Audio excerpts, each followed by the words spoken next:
We are fixing this nation one conversation at a time. We've had 3 conversations so far today. We are going on to our final conversation. Like we say, every new day, 4 conversations and counting. We are on air for the 3rd Monday of our show since our birthday. February 3rd. For those who want to take note and get us gifts on March 3rd, thank you very much. A month's anniversary. So a month is March 3rd? March 3rd, yes. Will it be a weekend or a weekday? I think it will be a Tuesday. That will also matter. Yeah. So these last 2 conversations are going to be about our elections and the trust and confidence that the citizens would have or may not have on our electoral process. Our next guest is Mbuthia. She is a policy advisor, youth leader, passionate about governance, gender equality, youth engagement. She chairs the COMESA Youth Advisory Panel. She serves in the Dutch Youth Advisory Committee. She sits in the National Committee, the Executive Committee of the Jubilee Party. She's a winner of a Miss President show. She's a Mandela Washington Fellow. She served on the Youth Coordinating Committee of the IEBC to shape youth engagement in elections in the past elections. So that's a lot. Wow. That's a lot. We'll get into that conversation and welcoming her shortly. But first, like we do every hour, we track what's happening in the news. Our newsroom is giving us news about Kiza Besigye. That's right. That's a top-tier CV, Angel, first of all. And of course, Dr. Kiza Besigye also has a very, very top-notch CV. But lately, things have not been going very well for him. He has been in prison, of course, since November after being abducted/arrested in Nairobi. And there's a story on his hunger strike and health concerns that are following that. But Dr. Kiza Besigye was rushed to a clinic at Bugolobi Village Mall in critical condition. He has been on a hunger strike in prison demanding his release since last Friday.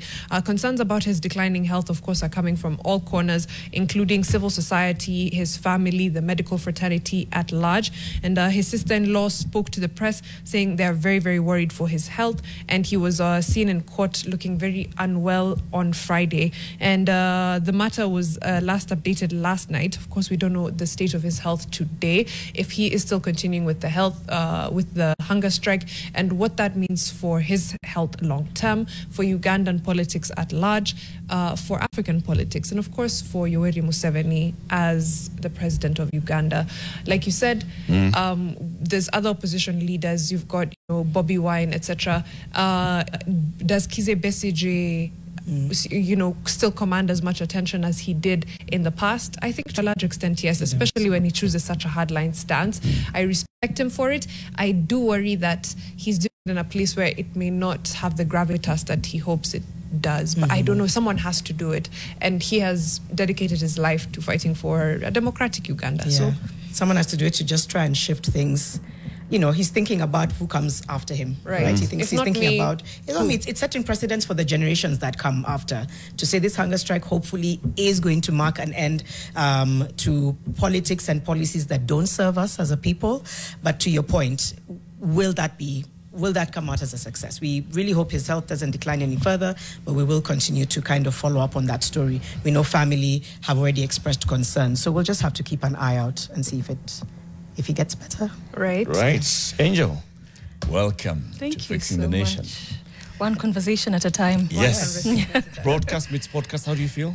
Excited. Can you feel the podcast feel, the broadcast feel? Nasikia tu ni WhatsApp na. Nice.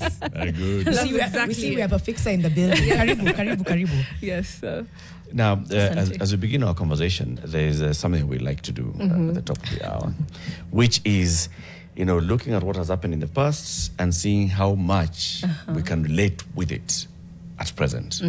And our good girl, Jano, is very good with that. She looks at quotable quotes. People have said things in the past, and she picks a quotable quote and she brings it to us. And how she starts with is by giving you some hints here and there. See if you can figure out who said the words that she's then going to give us. Okay. Jano. Yes, Jano in the building.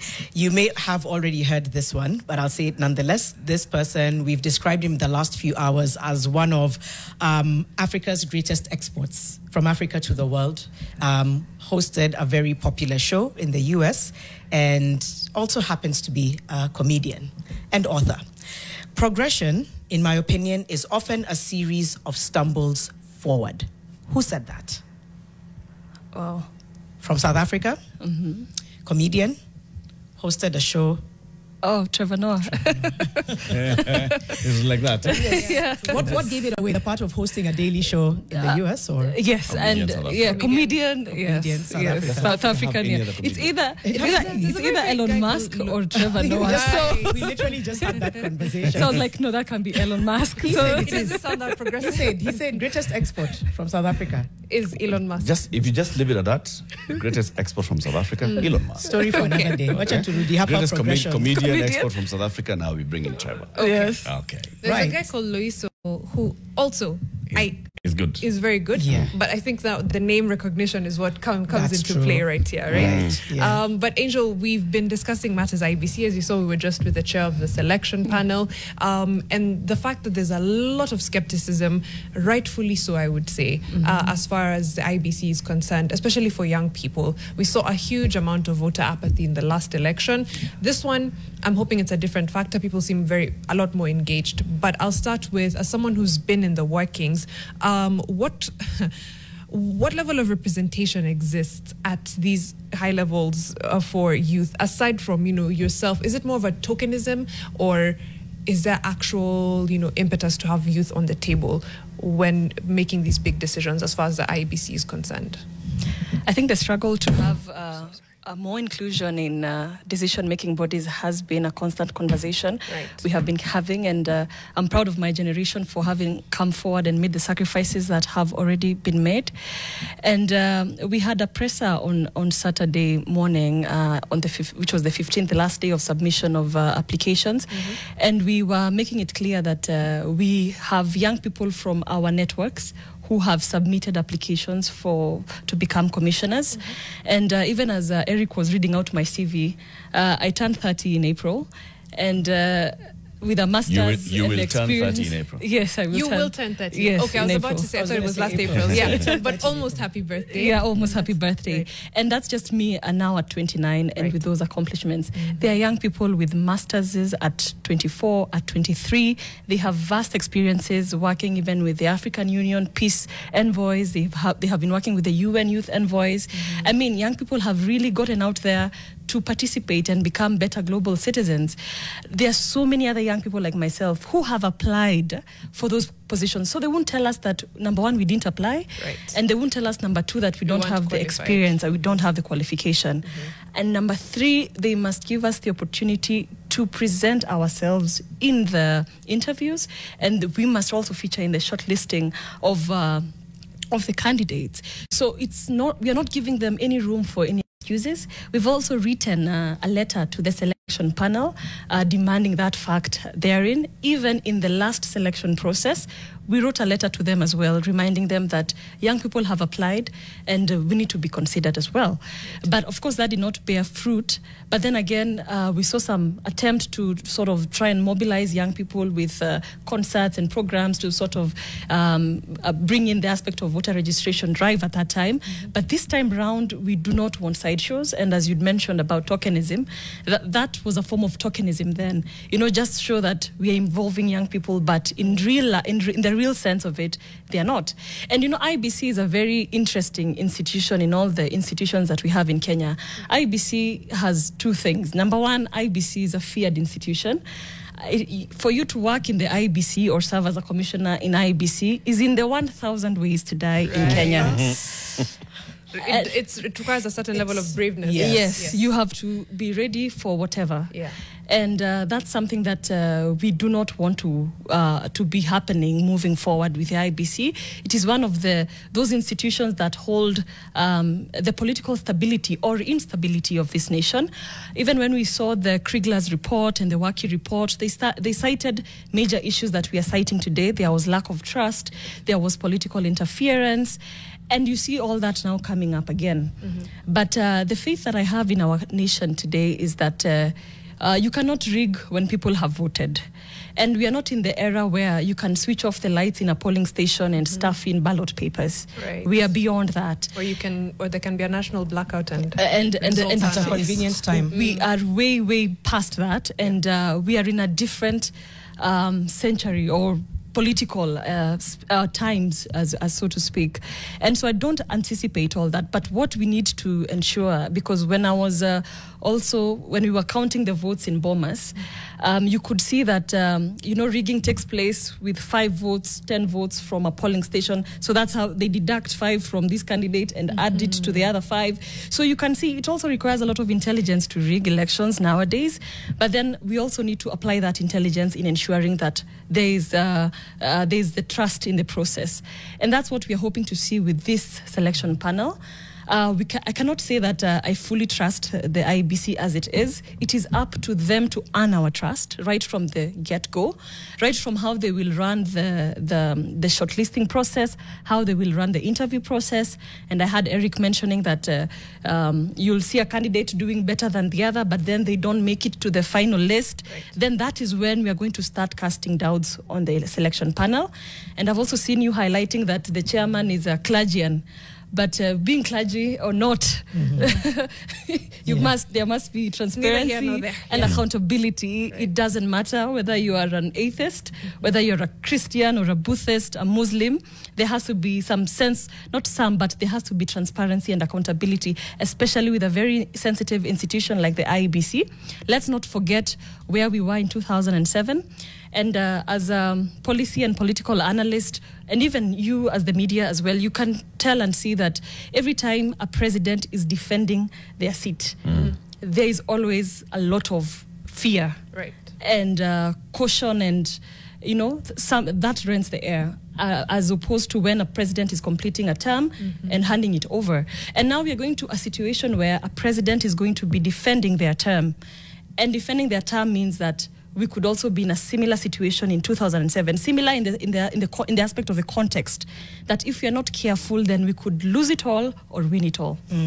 Angel, first of all, you are the people we need in office. I'm sure you've been told that many times. I know it's daunting, but she's in office. She's in office. Actually, you are in office. No, I just think you have you have such a great grasp on.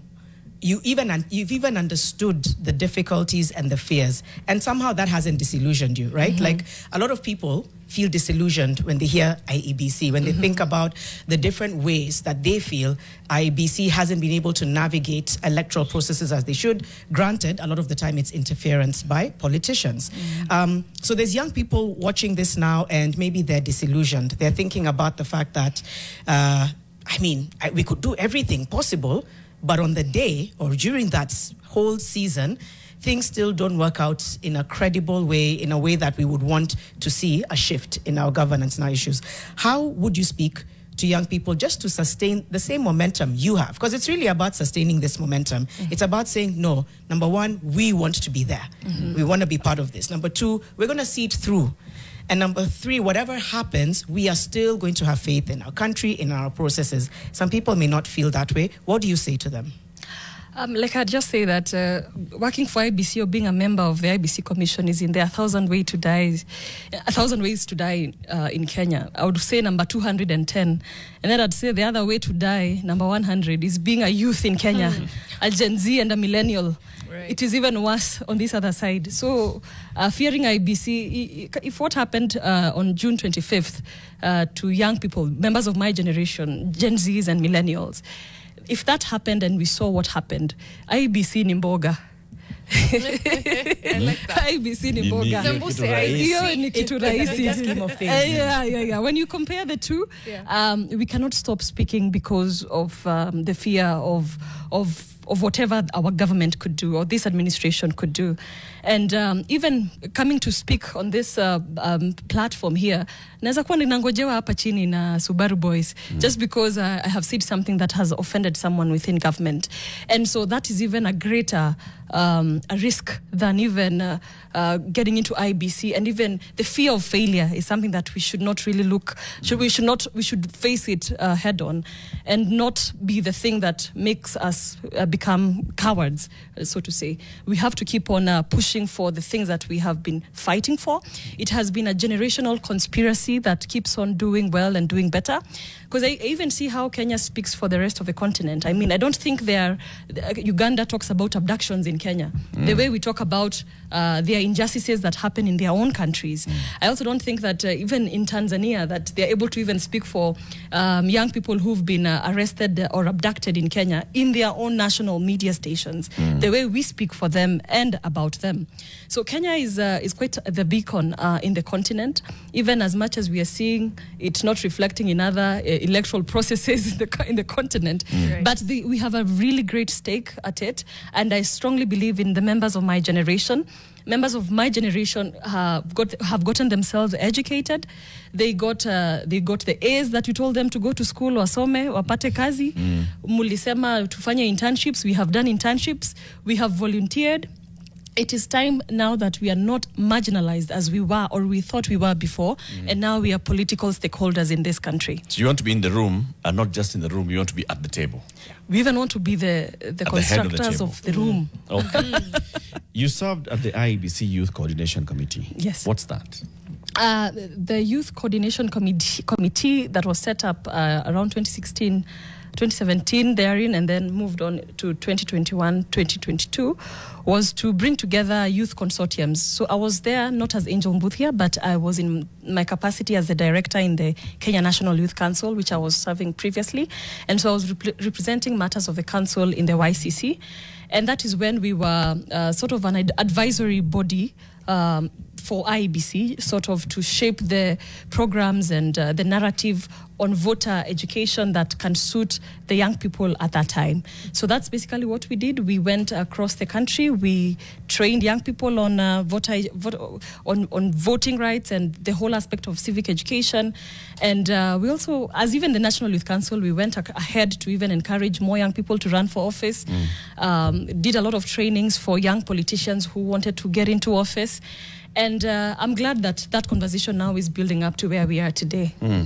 What are the challenges that you faced at that point? Because if you were the ones who were advising the IEBC on how to engage the youth, how to bring the youth on board on matters of election and to participate in elections, when the IEBC said, all right, we're going to open a voter registration exercise for a couple of weeks, and our captive market, our captive audience is the people who have turned 18 in the last 5 years, and those who had turned 18 previously but did not register. About 25 million was the target. Right. But many youth did not register to vote.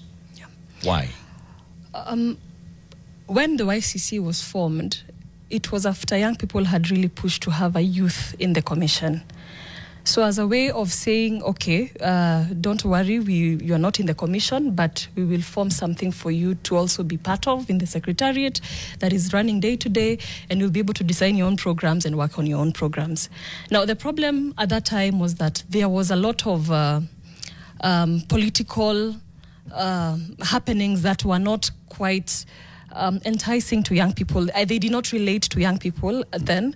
There were conversations about BBI ahead of the election, and then there was the race between William Ruto and Mr. Odinga, and that did not resonate with young people as much as we had thought it would.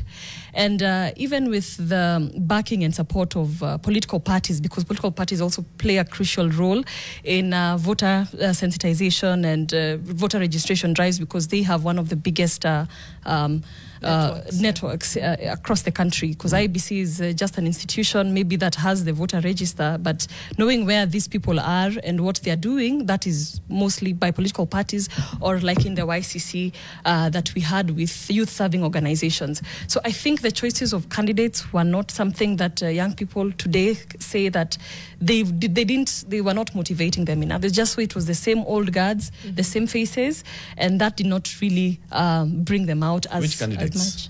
Mr. Ruto and Mr. Odinga. But that's where the disconnect comes in.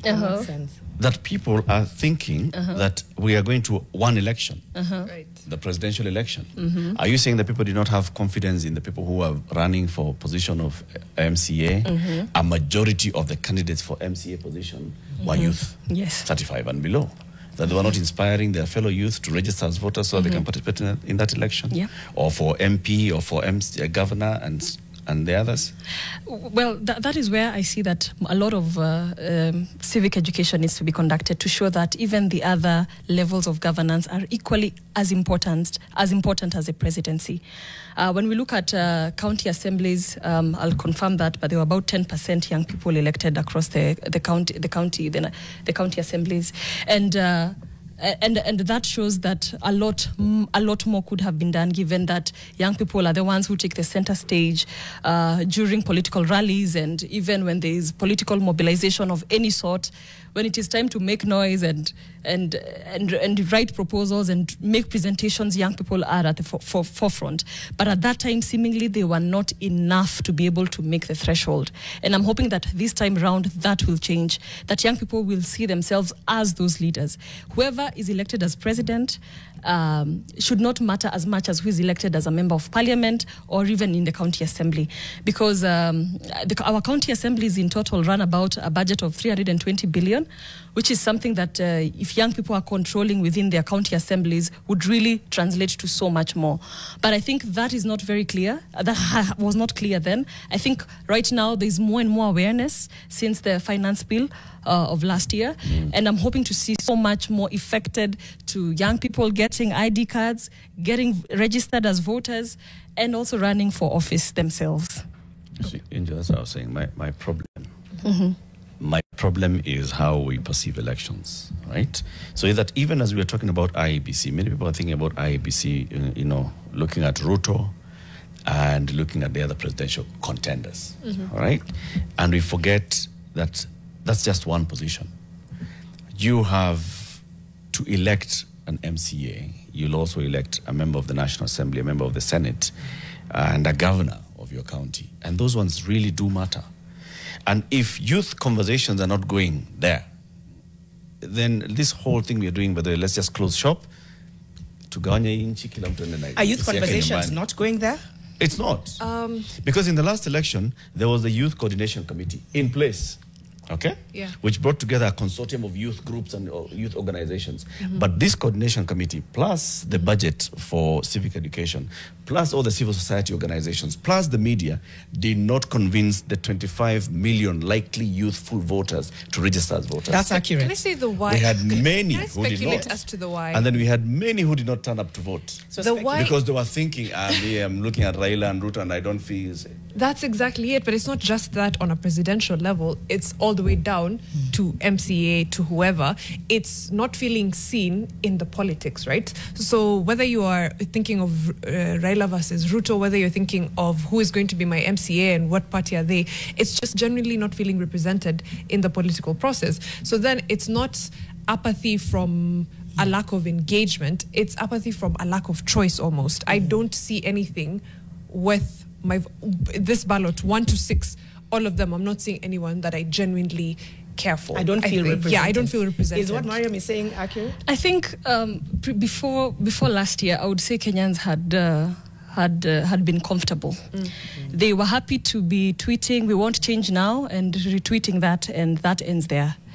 Until when their payslips were invaded, their cars were looking at facing taxation. Their lands that they are calling dead capital will start attracting about some percentage of interest. Right. And that's coming again in the 2025 proposals. That is when they realized, oh geez, this thing affects us 100%, and therefore we must do something about it. I think before there was it wasn't very direct how the leadership of my country affects me directly. Right. I have seen it with, let's say, America, when you see a Democrat and a Republican, those are two different people. They know that the party that is in power affects them directly. When Kamala lost, Democrats were even crying. I've never even seen that level of emotion yes. in a political process. I didn't think that would come from Americans. And the way Republicans were excited, and the way Republicans were waiting for the election to go otherwise so that they can show who is boss. Right. And I see that in Kenya now because they have that awareness that whoever is in power determines even my gender. Here in Kenya, we are seeing who is in power determines how much I take home, what amount of food I'm able to put on the table. And I mean that my level of security within the country generally is now becoming something Kenyans can relate and understand perfectly. And let's also not dispute the actions that we've carried out before last year. Those are also processes that built up to that. And whatever happened in June 25th had been fed by the protests that began as early as 2000, 2001, 2002. When we talk about changing of the constitution, because it is this new constitution that gives us the strength and the power to speak the way we speak today. All those processes have slowly been feeding it into what we have today. One of my favorite books is called Atomic Habits by James Clear, and it talks about what you do 1% every day that builds onto something magnificent. And those 1% things that we've done since 2000, 2001, ensuring that there is free primary education. So 25 years later, someone like myself, I am a product of Kenya's free public education system, all the way to the University of Nairobi here, paying about 30,000 Kenya shillings per year. And that's for everybody, whether you're a doctor, an engineer, or studying economics, you're all the same. Those are the 1% things that as a country we have done without knowing that have led into where we are today. So even if we had the YCC in the previous elections and the other, it is from that YCC that I saw here we cannot make a lot of change.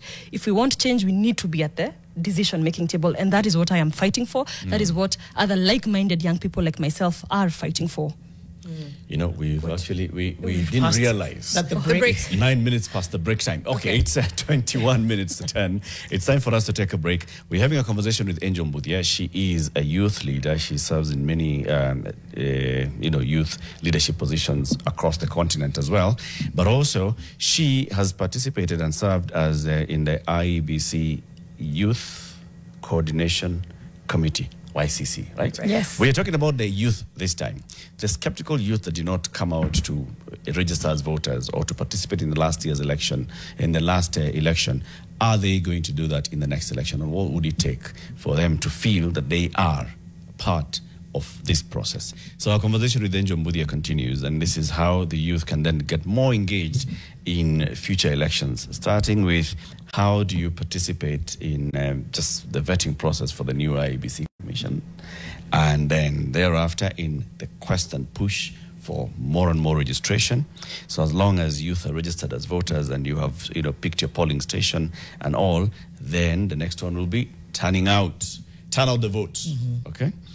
My push is that there's that whole complete disconnect between what the Gen Z millennials and even part of Gen Xs feel and view elections to be versus their power with the ballot.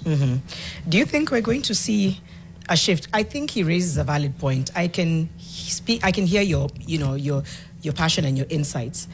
But then again, it's that point where does it translate on the ground and what kind of momentum is needed? Because you talk about a disconnect. Some people do feel disconnected. I know Angel said, yes, now we felt it in our pockets, which is why everybody took to the streets. But even then, is that enough? You talked about civic education. How much deeper does it need to go for people to truly understand the entire scope of an electoral process, the entire scope of all the candidates that they're supposed to vote for? Because right now there is that existing disconnect. Are we doing enough? I think, Janet, it's too early to tell in terms of statistically and quantitatively. Qualitatively is what we can tell. We can feel that there is that need and that urgency, and even the demand for the IEBC to be constituted was something that was really bothering the nation. And quantitatively ndio tunasema sasa watujaribu sasa waone, because we have there are so many seats across the country that have not been, that have occasioned a by-election, but that has not seemingly taken place. So we are waiting to see that. And then from there we can tell actually with numbers now, because in terms of the intrinsic part of it, we can tell that there's a need for that. But moving forward, we need to actually see it in numbers. And that's why I am here on TV today to remind Kenyans, or to remind my generation in case they forgot. And to tell them that it's still a lot of work. What we've begun is just the beginning. It's just the first phase of a political cycle, and the election day is just an event. There are so many other things that precede that and come even after that cannot be ignored seemingly. And But I'm impressed by how young people have really gotten themselves educated on matters, the constitution, on matters governance. Even with the AU election, I saw young people writing letters to missions across the continent. This is our stand as Kenyans. So I think nilikuwa naona kama ni jokes, lakini haikuwa joke. I'd meet ambassadors across the country, across the continent, and they'd say we've been getting emails from people. Other delegates are saying they're even getting the emails in Arabic, in French, in Portuguese. So taking the time. I think we are really underestimating the potential of our youth. I think 25th June was kama ilikuwa tukionjo. Sasa wanataka sasa watoke kwenye street protest, wakuje sasa kwa boardroom sasa strategy, because we've understood that we don't have to just die in the streets when we actually have the weapons in our institutions to be able to bring an administration down and bring another up, or keep an administration up in the same breath. Like that. Yeah. There's a lot of accountability that we're looking for from our elected leaders, from the IEBC, etc. What would you say would be quick, easy stopgaps to help build confidence with young people with the IEBC? Yeah. First of all, in the 1,818 applications that Chairman has said they have received, we should not expect less than 600 of them coming from young people. And from that 600, we expect to see at least 300 being asked to go for interviews. And from that 300, we want to see another 100 getting into a further shortlist. And we want to see at least 2 young people being named as commissioners in the IEBC. So we want to see at least 4 names being taken to the president for consideration to become commissioners in the IEBC. First and foremost, before we go to voter registration, that is the get-go. We made that clear on Saturday, on the 15th, even amidst the AUC elections. We've also sent another letter to the selection panel, the chairman. By the time he gets to his office, he will have a letter from us stating as much.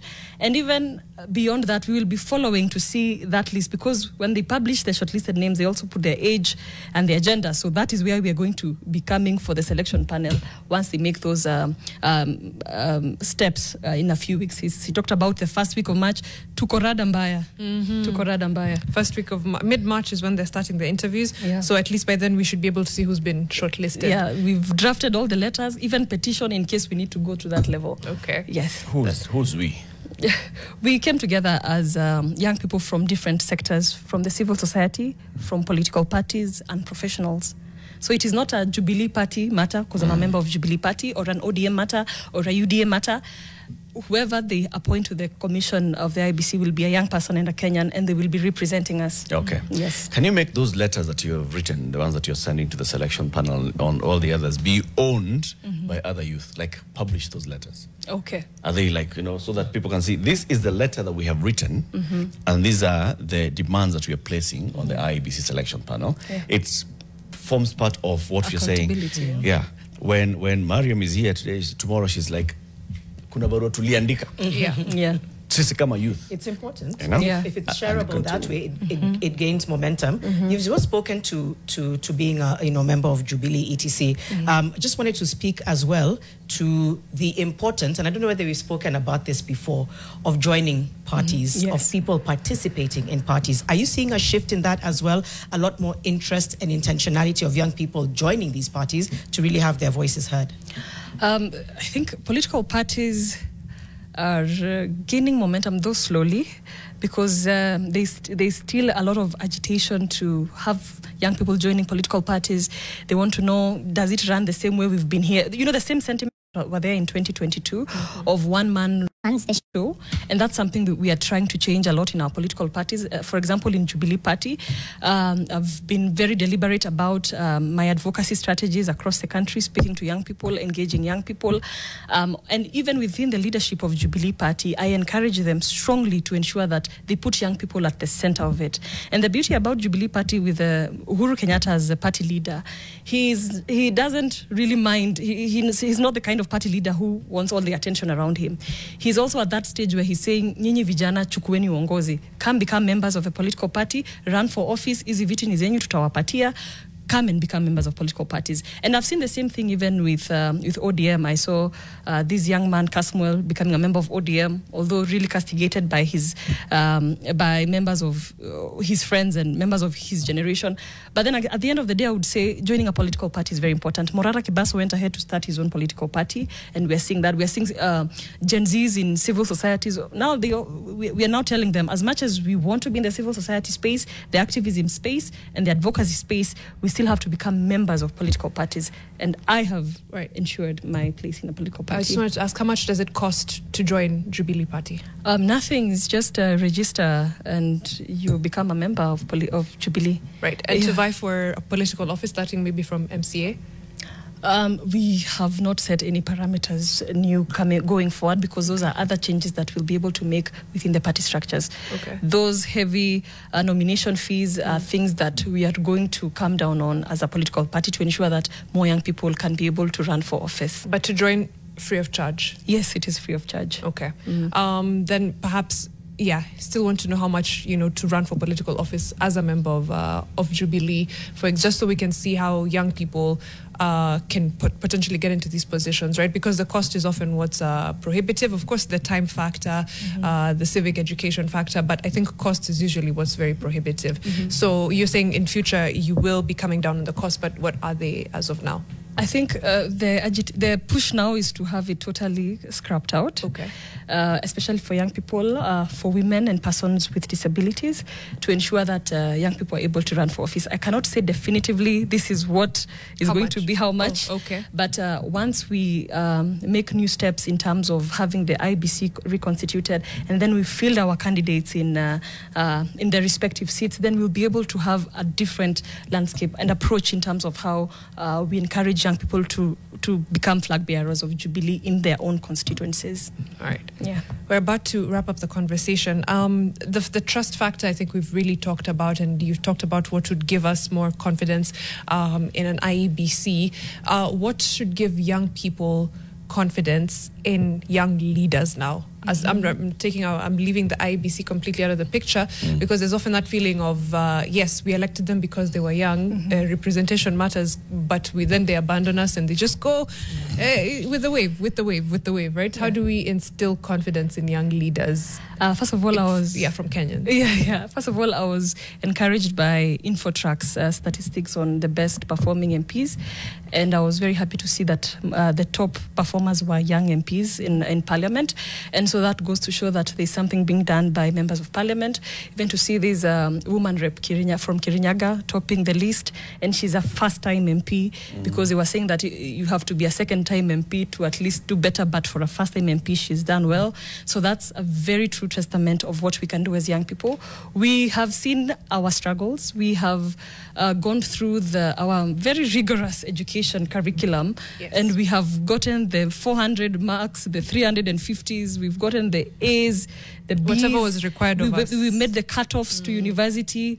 We have done everything possible or under the sun to demand and qualify for what we are asking for. And it is not so much, because even as we look at our country, there was an economic boom right when Mr. Kibaki became president. And if we do not have our own economic boom, we will not have our future millionaires and billionaires. Because once millennials and Gen Zs, once we turn 50 and 60, that will be the sunset of our productive lives. And our clock is also ticking. So we have to ensure that even the environment that we are in allows us to be able to thrive and have more money in our pockets, have more stake in political decision-making processes, and even have a more gender-equal country that I'm quite encouraged that I am seeing amongst the membership of our generation, from protests being attended by 50% men, 50% young men and young women. So I can see a lot of transformation in the near future, and we need to actually make it happen and not just see it as potential energy, but we need to convert it into actionable energy.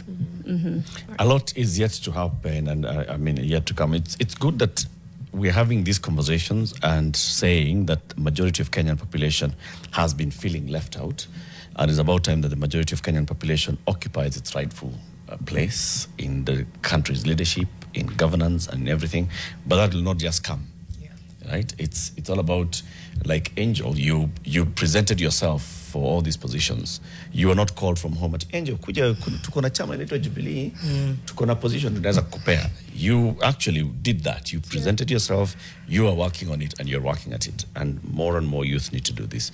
More and more citizens need to do this. It's just that when it comes to our demographics, the majority is the youth. Right. Yes. So that majority should be actively engaged and involved. Yep. We thank you very much, Angel, for joining us today. Thank you so much, team. And you'll come again. I am so excited to be one of your first guests before you turn 1 month. 1 month old. Thank you, and thank you for everything you're doing. Thank you. I definitely want to validate that you're making a difference.